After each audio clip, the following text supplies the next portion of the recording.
परभणी जिल्ह्यात अवकाळी पाऊस, वादळी वाऱ्यामुळे शेतकऱ्यांचे नुकसान.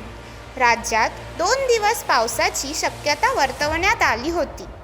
गेल्या काही दिवसापासून मोठ्या प्रमाणात तापमानात वाढ झाली आहे. 30 मार्च रोजी सायंकाळी अचानक वादळी वाऱ्यासह पाऊस पडल्याने अनेक शेतकरी वर्गाचे मोठ्या प्रमाणात नुकसान झाले आहे.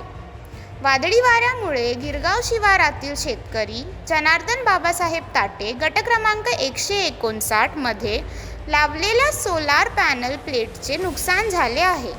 शासनाने शेतकऱ्यास नुकसान भरपाई द्यावी अशी मागणी होत आहे.